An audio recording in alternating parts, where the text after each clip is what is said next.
So what is the plan to actually turn all of this lethal kinetic action into an improvement in the nuclear situation? Because we haven't gotten there yet.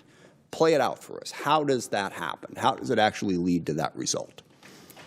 Well, I would take issue with the premise of the question that nothing was done. Operation Midnight Hammer was a very effective. Well, I didn't say nothing was done. I said in this war. Ultimately, this war started. April 29, 2026, House Armed Services Committee. The hearing, which started at 8 in the morning, lasted nearly 6 hours. This was the first time Pete Hegseth had appeared before Congress since the Iran war began. Exactly 2 months of silence. For 2 full months, members of Congress entered classified briefings and emerged each time empty-handed. Pointless, said one member. There's no new information, said another. And now Hegseth was at the table. Washington State Representative Adam Smith was stepping up to the podium with a file in hand containing unanswered questions that had been accumulating for 2 months. Smith's main weapon was not complex legal arguments or political rhetoric. It was 2 sentences spoken by Hegseth himself. These 2 sentences completely contradicted each other, and Hegseth didn't know what to do when he faced this contradiction. Background: 2 months of silence, 0 transparency. To understand why this hearing is so charged, one must first know the background. The Republican chairman of the House Armed Services Committee, Mike Rogers, had called for a public hearing at the request of lawmakers who felt they had not received sufficient information from the Pentagon after a closed briefing on Capitol Hill. Rogers, despite supporting Trump's decision to order an attack on Iran, clearly stated that the Pentagon was not sufficiently transparent. We want to learn more about the U.S. military strategy and planning, but we are not getting enough answers. This evaluation was made by someone from the opposition party, the Republican chairman of the committee, from his own party, and he says we are not getting satisfactory answers. Many lawmakers who attended classified briefings during this period stated that these meetings were inadequate and did not provide new information. One member called the briefings pretty useless. So for 2 months, the cycle went like this. Congress said, "Tell us what is going on." The Pentagon held a classified briefing. The MPs came out of the briefing and said, "We still did not learn anything," and the demand came again. This cycle came to an end on April 29th. Hegseth sat down at the table, and Adam Smith was ready with questions that would ensure nothing went unsaid given that the recording device was on. First layer: we had to start this war because... Smith's questioning began not with a direct accusation, but by putting Hegseth's own words on the table. Smith, in his capacity as the ranking Democrat on the committee, said, "We had to go to war. You said 60 days ago nuclear weapons were an imminent threat. Now you're saying it's completely gone." This question was the turning point of the trial. And why was it so powerful? Because Smith took 2 separate sentences from 2 different sources. The first, the pre-war rationale of Iran's nuclear weapon is a near-term threat. The second, Hegseth's claim in the same hearing that Iran's nuclear facilities were destroyed in the 2025 operation. Hegseth had said those 2 sentences together. Smith immediately interjected, "Wait a second. We had to go to war. You said 60 days ago nuclear weapons were an imminent threat. Now you're saying it's completely gone." Hegseth's line of defense was this: Iran had not given up its nuclear ambitions and still had thousands of missiles. Smith was not satisfied with that answer, but he made his own conclusion clear. So, the Midnight Sledgehammer operation was essentially nothing. It left us exactly where we were before the war. This line went through the courtroom like an electric shock. In essence, nothing.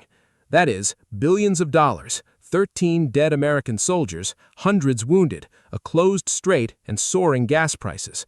And the result, according to Smith, we're no different from where we were before the war. Logical impasse. If the threat is gone, why is the war continuing?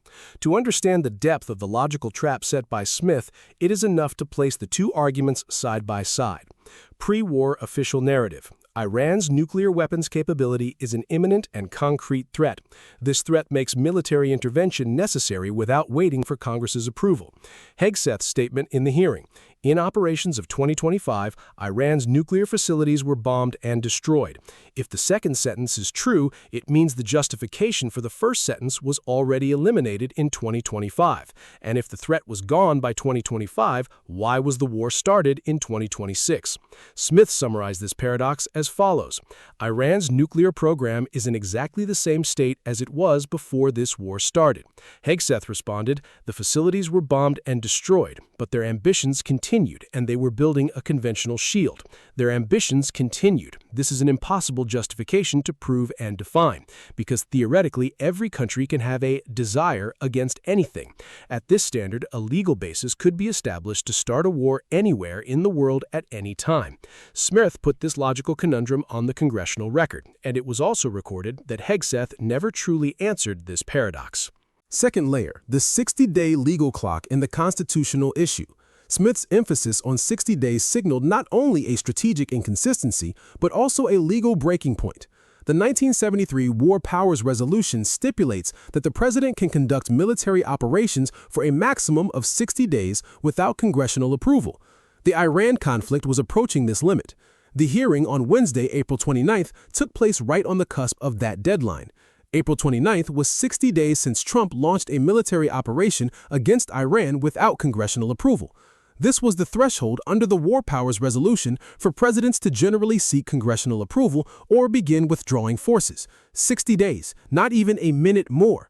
And the official information presented to Congress over those 60 days was limited to classified briefings, and the lawmakers who came out of those briefings said they were useless. Republican Senator Lisa Murkowski made this legal point extremely clear. The War Powers Resolution is quite clear here. It requires the president to end hostilities within 60 days without congressional approval. In response to the reminder that the 60-day period expired on April 28th, Hegseth argued that the administration believes the relevant law is unconstitutional, that the president has the right to conduct military operations under Article 2 powers, and that the period is paused during a ceasefire. His statement, "I only tell the truth to the president," raises serious constitutional debate regarding the checks and balances mechanism, as it suggests a defense secretary is directly accountable to the president instead of Congress. For whom are you holding? The moment Hegseth lost control. Throughout the hearing, Hegseth tried to remain calm, but after Smith's assessment that this war has left us in the same place, he completely lost control during an exchange with another congressman. Hegseth shouted at Democratic Rep. John Garamendi, "Who do you stand with? Your hatred of President Trump is blinding you to the success of this mission. I know the American people support this mission despite your loose words. For whom are you holding?" This question is one of the most political statements a Secretary of Defense can make in the courtroom. Opposition MPs were put to the test of patriotism. As the debate increasingly boils down to the dichotomy of Americans or Iranians, the framing of the opposition's attempts to hold the government accountable as aiding the enemy dangerously weakens the democratic oversight mechanism. This is because when every criticism is branded as defeatism, the administration's obligation to be accountable disappears. Hegseth's statement in the same session that the greatest threat we face right now is the reckless, incompetent, and defeatist rhetoric of congressional Democrats and some Republicans reinforces the perception that the biggest adversary in the war is not Iran, but Congress. Strategic failure, Smith's final assessment.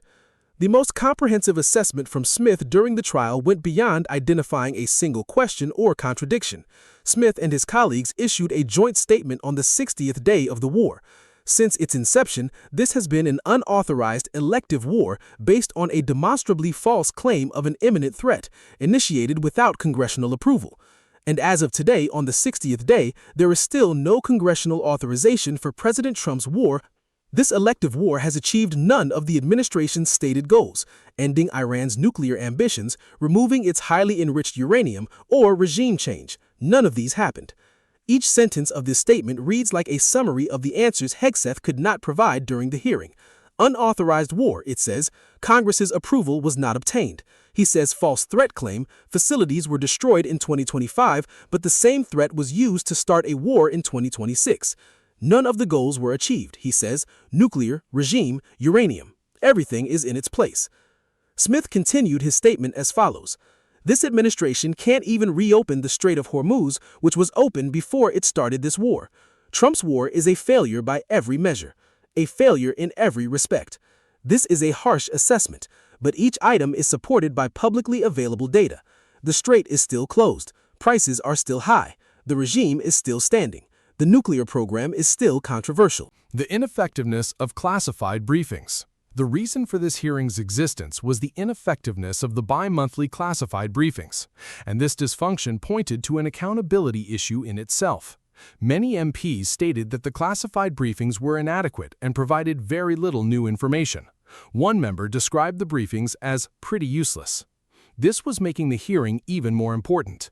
The committee Democrats had previously written in a letter, "We are deeply concerned about the lack of transparency from the Trump administration and the Department of Defense and their failure to inform Congress and the American people." This concern is not merely partisan criticism. Committee Chairman Rogers had made a similar assessment, and this bipartisan concern made a public hearing request inevitable after 2 months of silence. But the picture that emerged in the hearing seemed to explain why the secret briefings remained so useless. Hegseth avoided giving concrete answers to concrete questions even in a public setting. The strategic ultimate goal is not clear. The 60-day legal framework is rejected, and the fundamental justification for the war collapses with 2 contradictory sentences. Conclusion: a contradiction in the record. The most lasting impression from this hearing is contained in a single contradiction. Hegseth said Iran's nuclear facilities were destroyed in 2025 and continued to argue a war was started in 2026 due to the same nuclear threat. Analyses of the hearing emphasize this. Even 2 months after the war began, strategic objectives were unclear, Iran's nuclear future was unresolved, and Congress was increasingly uneasy. This picture represented the inexplicable reality the administration was facing. The question Smith asked is on record. Hegseth's answer is on record, and this recording will be revisited with every new development in the coming days. A recording device will not be sufficient to find the answers to the questions asked over the course of 60 days. True transparency requires public accountability, not secret briefings, and this hearing showed that transparency has not yet begun. If you want to follow this type of analysis, subscribe and don't forget to turn on notifications. See you at the next hearing.